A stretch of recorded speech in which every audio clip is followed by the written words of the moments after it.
একটি নদীর পানির ভিতরে একটি সুন্দর মাছ ও সব মাছ থেকে বিশেষ একটি মাছ পানির ভিতরে সে সাঁতরাচ্ছে।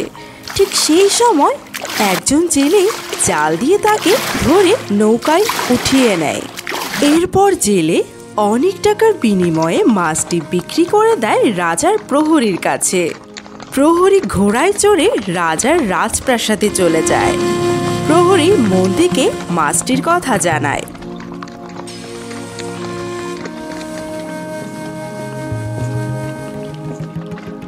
মন্ত্রী মাছটির কথা শুনে খুবই আনন্দিত। মন্ত্রী রাজাকে গিয়ে সব খুলে বলে। সেই অলৌকিক বিশেষ মাছটি পেয়েছি মন্ত্রী মশাই। রাজা মশাই, সেই অলৌকিক বিশেষ মাছটি পেয়ে গেছি, যে মাছটি এত বছর খুঁজতেছিলাম। বাহ, এ কি খবর শোনালে মন্ত্রী মশাই? মাছটি কোথায়? এখনই মাছটি রান্নাশালায় রাঁধুনির কাছে দাও এবং বলো মাছটি রান্না করে এখন আমার রানীর কাছে দিতে। অবশ্যই রাজামশাই, আমি এখনই যাচ্ছি।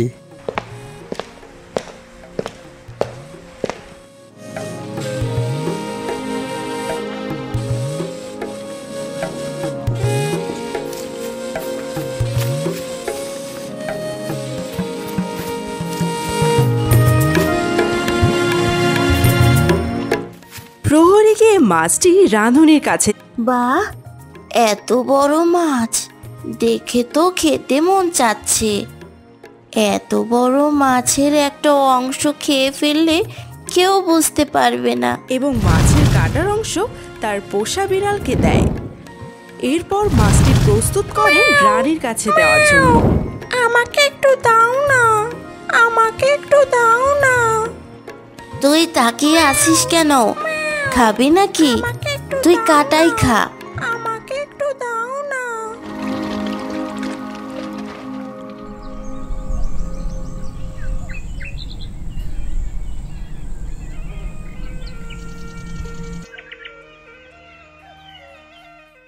অনেক বছর আগের কথা। বিক্রমপুর নামে একটি রাজ্য ছিল।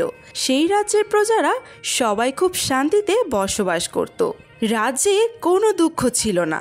সেই রাজ্যের রাজা ছিল রাজা বিক্রমচন্দ্র, আর তার একমাত্র রানী রানী বিন্দুবালা। রাজার কোনো কিছুরই অভাব ছিল না, সবই ছিল, শুধু একটা জিনিস ছিল না, রাজার কোনো সন্তানই ছিল না। বহু বছর চেষ্টার পরও রাজার কোনো সন্তান হয় না। এই কারণে রাজা ও রানীর দুজনেরই মন সবসময় খারাপ থাকত। রানী তার কক্ষে বিশ্রাম নিচ্ছিল। রাজামশাই কক্ষে আসার পর রাজাকে বললেন, রাজামশাই, এত বছর হয়ে গেল আমার একটাও সন্তান নেই। সবার সন্তান যখন দেখি তখন আমার অনেক খারাপ লাগে। রাজামশাই, আপনি কিছু করুন।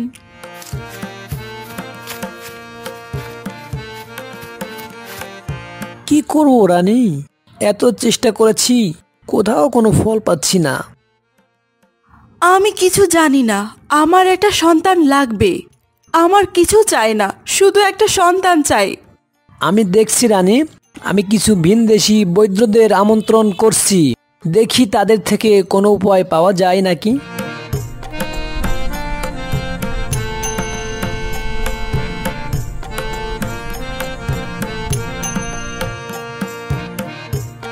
মন্ত্রী, আমাদের রাজ্যের আশেপাশে যত রাজ্য রয়েছে সেখান থেকে সকল বৈদ্যকে আমন্ত্রণ করো।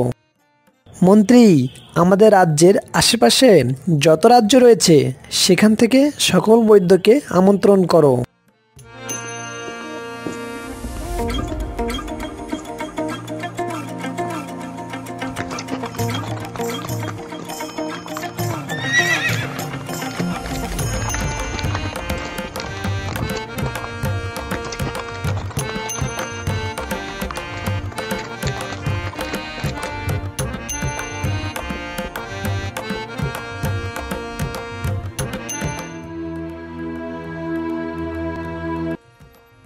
এমন কোনো উপায় আছে যাতে আমার রানী সন্তান সম্ভব হবে?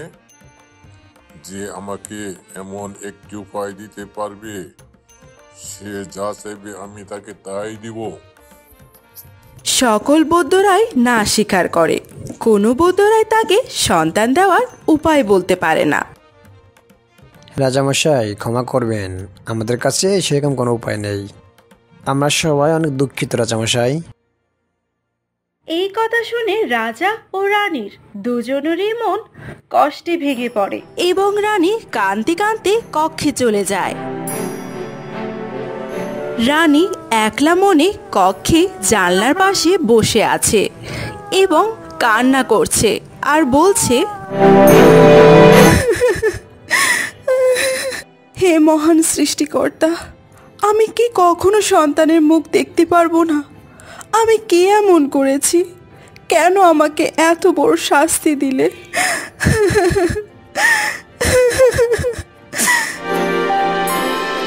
হঠাৎ এমন সময় রানীর জানলায় একটি আহত পাখি উড়ে এসে পড়ে। ডানায় আঘাতের কারণে সে উড়তেও পারছে না এবং কষ্টে কাতরাচ্ছে। কান্না করে করে বলছে,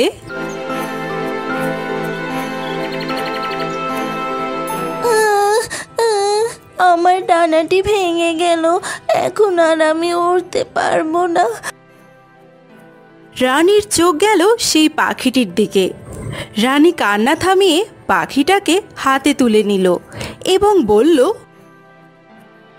রানীমা, তুমি একজন অনেক ভালো মানুষ, তুমি খুব দয়ালু, আমাকে সাহায্য করেছো, তার জন্য তোমাকে অনেক ধন্যবাদ।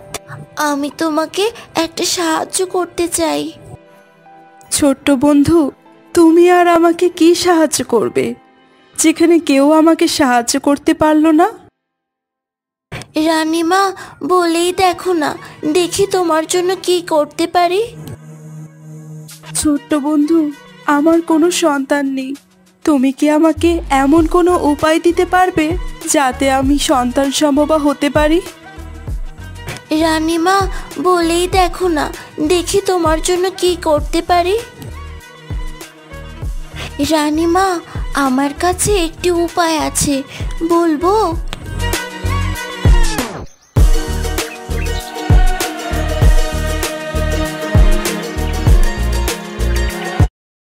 রানী পাখিটির কথা শুনে অবাক হয়ে বলল, কি উপায়?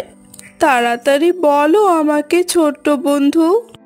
রানীমা, একটা অলৌকিক শক্তিশালী জাদুই মাছ আছে। সেই মাছটা যদি সম্পূর্ণ আপনি খেতে পারেন, তাহলে আপনি সন্তান সম্ভবা হতে পারবেন। ওই মাছটা খেলে কি সত্যি কি আমি সন্তান সম্ভবা হতে পারবো? অবশ্যই রানীমা, এটা কোনো যেমন তেমন মাছ নয়, এটি একটি অলৌকিক জাদুই মাছ। এই মাছটি আজ পর্যন্ত কেউ দেখতে পায়নি। এই অলৌকিক জাদুই মাছ যেই খাবে সেই সন্তান সম্ভবা হয়ে যাবে। ছোট্ট বন্ধু, তুমি জানো মাছটা কোথায় পাওয়া যাবে? জি রানীমা, আমি জানি। রানীমা, দূরের ওই পাহাড়টা দেখছেন? ও পাহাড়ের ওই পারে একটা রাজ্য আছে। সেই রাজ্যের পাশে বড় একটা গভীর বনে একটা বিশাল বড় নদী আছে। সেই নদীতেই ওই অলৌকিক জাদুই মাছটি আছে। মাছটি দেখে চিনবো কিভাবে যে ওই সেই মাছ? মাছটি দেখতে সব মাছের থেকে বিশেষ। মাছটির চোখ লাল রঙের, তার লম্বা দুইটা গোঁফ আছে, গায়ের রং হলুদ রঙের, রোদে তার শরীর চকচক করে, যেন দেখতে স্বর্ণ। এ কি বলো, এ কি আদৌ সম্ভব? জি রানীমা, এটি আমি নিজে দেখেছি। আমি তাহলে এখনই মাছটি খুঁজে বের করব। খুঁজুন রানীমা, কোনো এক সময় পেয়ে যেতে পারেন। ওই মাছটি পানির গভীরে থাকে, ওর নিজের ইচ্ছা ছাড়া কখনো ওইখান থেকে উপরে আসে না। যাই হয়ে যাক না কেন, ওই মাছ আমার লাগবেই। যতদিন লাগবে লাগুক, ওই জাদুই মাছ আমি খুঁজে বের করবই। খুঁজুন রানীমা, কোনো এক সময় পেয়ে যেতে পারেন।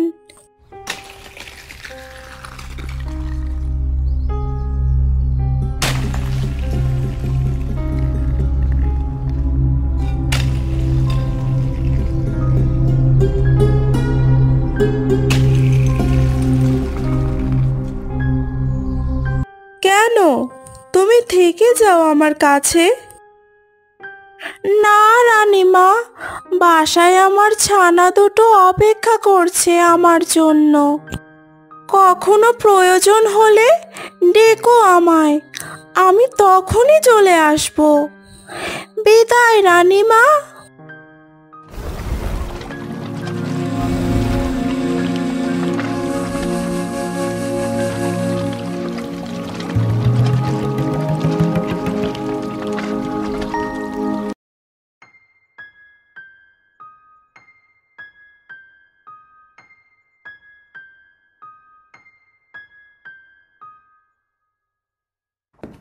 রানী রাজার কক্ষে গিয়ে রাজাকে সব খুলে বলে, কিন্তু রাজা বিশ্বাস করতে পারে না।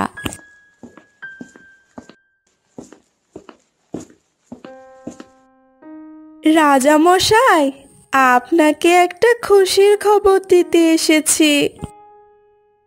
কি সেই খবর প্রিয় রানী, বলো আমাকে। আমি একটি পাখিকে সাহায্য করেছিলাম, তার ক্ষত ঠিক করেছিলাম, তাই সে আমাকে এমন একটা জাদুর মাছের সন্ধান দিয়েছে যেই মাছটি খেলে আমি সন্তান সম্ভবা হতে পারবো। এ কি বলো রানী, এটা কিভাবে সম্ভব? আমি বিশ্বাস করতে পারছি না। এটা সত্যি রাজা মশাই, পাখিটি আমাকে মিথ্যে কথা বলবে না।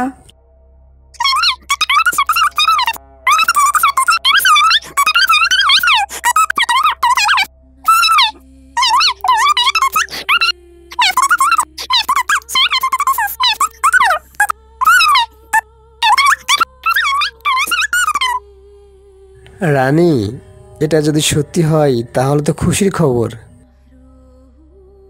হ্যাঁ রাজা মশাই, আমি মা হতে পারবো আর আপনি বাবা। তাহলে মাছটা ধরার জন্য এখনই মন্ত্রীকে নির্দেশ দিয়ে দিই। হ্যাঁ রাজা মশাই, খুঁজুন যেইভাবেই হোক না কেন, মাছটি আমার চাই। রাজা মন্ত্রীকে সব খুলে বলছে। মন্ত্রী, সৈন্য পাঠাও পাশের রাজ্যে। এই রাজ্যের দক্ষ জেলে নিয়ে যাও মাছটা ধরতে। যেইভাবে হোক না কেন মাছটি খুঁজে বের করতেই হবে। যথাজ্ঞা রাজা মশাই, আমি সৈন্য পাঠাচ্ছি পাশের রাজ্যে। 2 বছর পার হয়ে গেল, এখনো রাজা মাছটি খুঁজছে, কিন্তু এখনো পায়নি। রাজা নিরাশ হয়ে আছে। রাজা মশাই, অত্যন্ত দুঃখের বিষয় এই যে মাছটি এখনো খুঁজে পেলাম না, কিন্তু আমরা হাল ছাড়ছি না। হাল ধরে আর কি হবে মন্ত্রী, আমার তো আর মনোবল অবশিষ্ট নেই। চিন্তা করবেন না রাজা মশাই, আমরা মাছটি যতদিন পাবো না ততদিন খুঁজবো। রানী সেই জানলার পাশে দাঁড়িয়ে আছে আর খুব কান্না করে পাখিটাকে ডাকছে। আমি বিশ্বাস করি না, ছোট্ট বন্ধু আমাকে কখনো মিথ্যে কথা বলতে পারে না।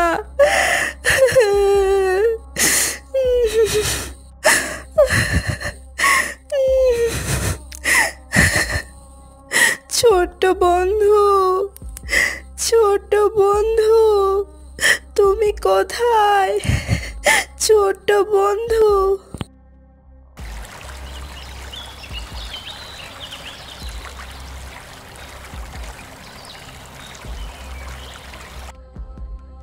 রানীমা, তুমি আমাকে ডেকেছো? আমি জানি তুমি আমাকে কেন ডেকেছো। তুমি এখনো মাছটি খুঁজে পাওনি? রানীমা, তুমি আমাকে ডেকেছো? আমি জানি তুমি আমাকে কেন ডেকেছো। তুমি এখনো মাছটি খুঁজে পাওনি?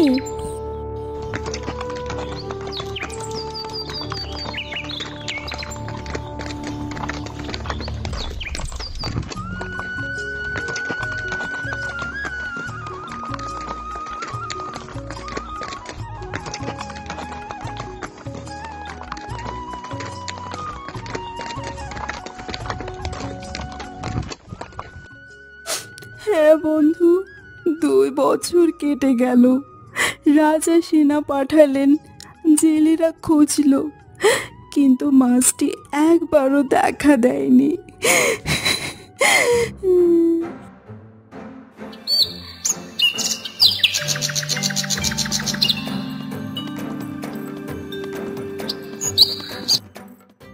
এবার সময় এসে গেছে রানীমা। আমি আমার সব পাখি বন্ধুদের খবর নিয়েছি। তারা বলেছে এই বছরের শেষের দিকে শীতের প্রথম সকালে সূর্য ওঠার ঠিক পরেই সেই জাদুই মাছটি পানির ওপরে আসবে রোদ পোহাতে। হ্যাঁ, সত্যি বলছো বন্ধু? তাহলে তো এখনই প্রস্তুতি নিতে হবে। হ্যাঁ, কিন্তু মনে রাখো সময়টা হবে খুবই অল্প। একবার সূর্য ওঠার পর মাত্র আধা ঘন্টা সময় পাবে। মাছটি আবার গভীরে চলে যাবে। আমি এখনই রাজাকে জানাবো। এবার কিছুতেই সুযোগ হারাতে পারি না। পাখি বিদায় নেয়, উড়ে চলে যায়।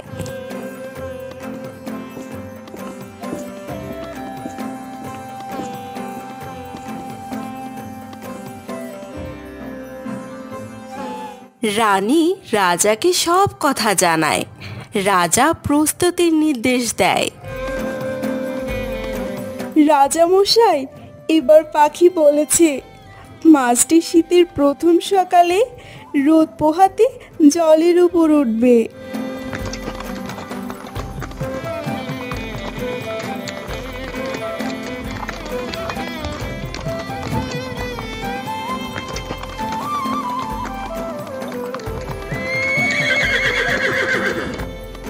জেলে, সৈন্য, মন্ত্রী ও রাজা রানী প্রস্তুত। রানী উপবাসে আছেন। মাছ না ধরা পর্যন্ত কিছুই খাবেন না। রাতের সময় আগুন জ্বালানো, পাহারা বসানো হচ্ছে। পরের দিন সকাল, সূর্য উঠেছে, সবাই প্রস্তুত। নদীর জল ধীরে ধীরে আলোয় ঝলমল করে উঠেছে। হঠাৎ এক ঝলঝলে সোনালি মাছ জলের উপরে ভেসে ওঠে।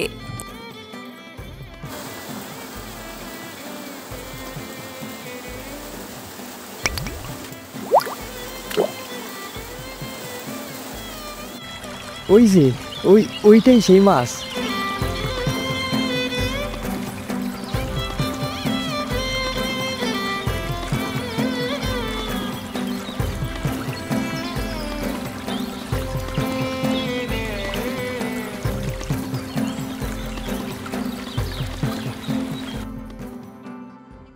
সবাই উত্তেজনায় টানাটানি করে, কিন্তু মাছ খুব দ্রুত।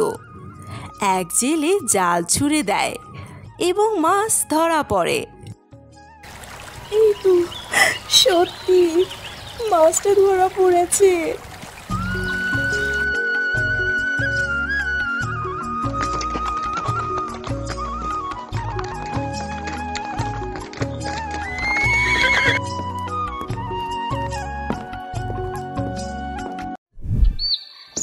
মাছ রানীর জন্য বিশেষভাবে রান্না করা হয়। রানী আল্লাহর কাছে প্রার্থনা করে খেতে বসেন। পাখি জানলায় এসে বসে। রানীমা, এই মুহূর্তের জন্যই আমি অপেক্ষা করছিলাম। আজ থেকে তোমার জীবনে এক নতুন অধ্যায় শুরু হবে। ধন্যবাদ বন্ধু, তুমি না থাকলে এ অসম্ভব হতো। এবার আমি বিদায় নিই, আবার দেখা হবে। তবে তখন তুমি একজন মা হবে।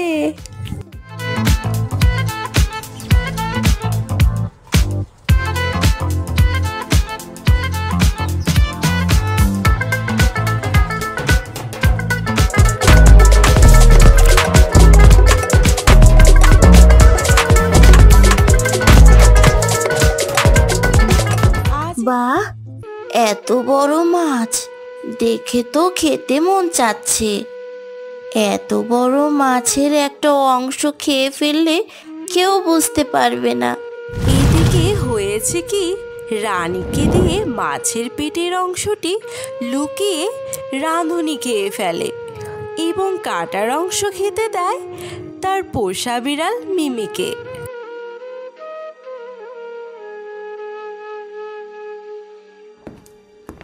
রানী কক্ষে বসে আছেন, তার মুখে মাতৃত্বের ছাপ। রাজবৈদ্য এসে পরীক্ষা করে জানায়, রানীমা, আপনি মা হতে চলেছেন।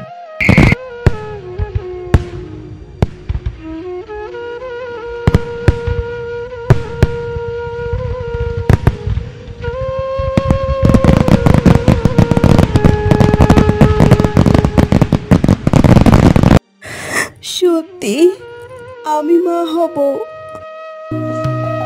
রাজা দৌড়ে আসে, রানীকে জড়িয়ে ধরে। আনন্দে সবার চোখে জল।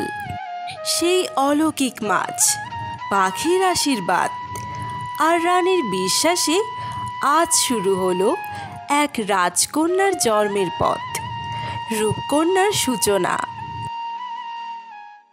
আর এদিকে সেই অলৌকিক জাদুই মাছটি খাবার কারণে রানীর মতো রাঁধুনি এবং তার পোষা বিড়াল মিমিও গর্ভবতী হয়ে যায়। রাঁধুনি তো এইসব দেখে কিছুই বুঝতে পারছিল না। রাঁধুনি বলল, এসব কি হচ্ছে? আমি গর্ভবতী হলাম কিভাবে?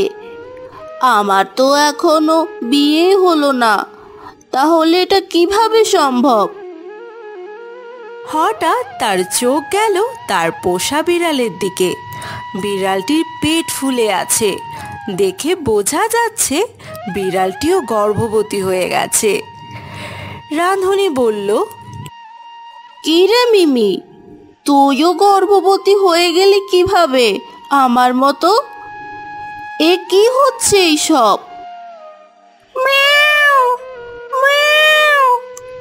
আমি তো জানি না, হঠাৎ দেখি আমার পেট ফুলে গেছে।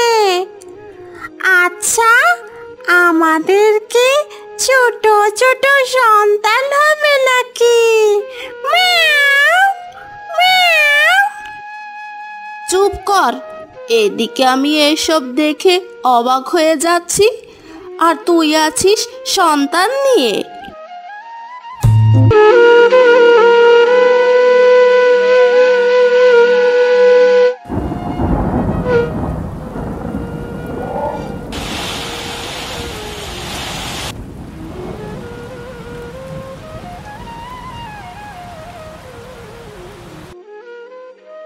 বহু বছরের অপেক্ষার পরে সেই রাত এলো, যে রাতে জন্ম নেবে এক অলৌকিক শিশু, যার অস্তিত্বই হবে এক রহস্য।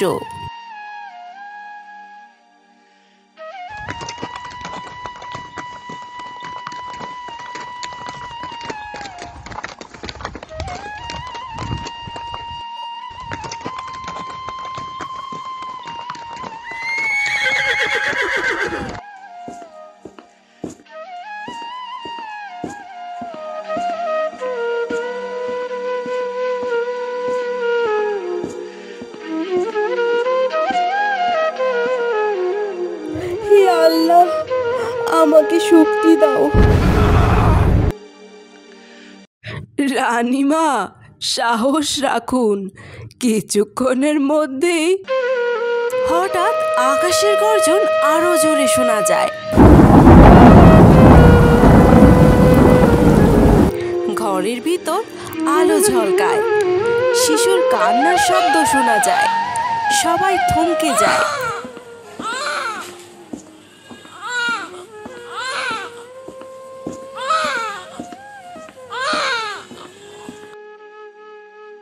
রাজা ঘরে দৌড়ে আসে, রক্তাক্ত কিন্তু উজ্জ্বল মুখে রানীর কোলে এক সোনালি চুলের কন্যা শিশুকে দেখে অবাক হয়ে যায়। রাজা মশাই, কন্যা সন্তান জন্ম নিয়েছে। রাজা ঘরে দৌড়ে আসে, রক্তাক্ত কিন্তু উজ্জ্বল মুখে রানীর কোলে এক সোনালি চুলের কন্যা শিশুকে দেখে অবাক হয়ে যায়।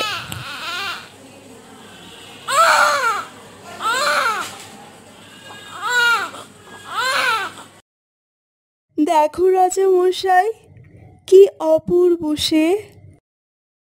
বিড়ালটিও 3টি সন্তান হয়েছে, 2 কন্যা 1 পুত্র। আর এইদিকে রাঁধুনির কুঁড়ে ঘরে জন্ম নেয় সুন্দর এক ফুটফুটে পুত্র সন্তান। তাকে দেখতে মনে হচ্ছিল সে অলৌকিক জাদুই মাছের অংশ। আজ রাজ্যে নতুন সূর্য জন্ম হয়েছে, তার নাম হবে রূপকন্যা।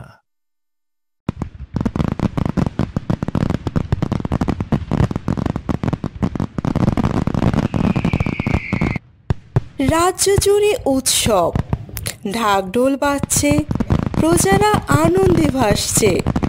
শিশুটির নামকরণ করা হবে। রাজা ও রানী সিংহাসনে বসে আছেন, সামনে ছোট সোনার দোলনায় শিশু।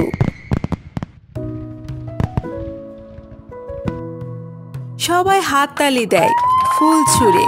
শিশুটি হেসে ওঠে, সেই হাসির সঙ্গে যেন সারা আকাশ আলোয় ভরে ওঠে। এই শিশুর হাসিতে যেন বাতাস বদলে গেল। সে অলৌকিক, আমাদের প্রার্থনার ফল। রানী ঘুমাচ্ছে, কিন্তু শিশু জেগে আছে। সে জানলার দিকে তাকিয়ে রয়েছে। ছোট্ট রাজকন্যা, তুমি সেই যার কথা অনেক আগে থেকেই বলা হয়েছিল। গত রাতে কেমন ঘুমিয়েছিলে? ভালোই, কিন্তু অবাক করা বিষয় হলো রূপকন্যা সারা রাত ঘুমায়নি, কিন্তু কান্নাও করেনি। সে যেন কিছু দেখেছিল। ও এক বিশেষ শিশু, ওর চোখে যেন জগতের সব উত্তর আছে। এই রাজ্য একদিন ওর নামেই চিনবে সবাইকে।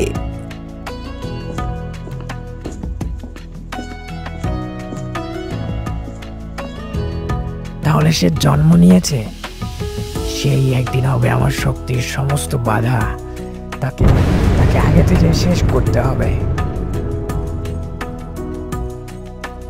ওর 7 বছর হওয়ার আগেই রূপকন্যাকে ধ্বংস করতে হবে। পরবর্তী পর্বে কি হতে যাচ্ছে? ছোট্ট রাজকন্যা কিভাবে এই জাদুকর ও সেই দানবের হাত থেকে বাঁচবে? পরবর্তী পর্ব দেখার জন্য চ্যানেলটি সাবস্ক্রাইব করুন। আর ভিডিওটি কেমন লাগলো কমেন্ট করে জানাবেন। সবার জন্য রয়েছে এই বছরের সেরা পুরস্কার। আজই জিতে নিন লাইক, কমেন্ট, শেয়ার করে। ধন্যবাদ আমাদের সাথে থাকার জন্য।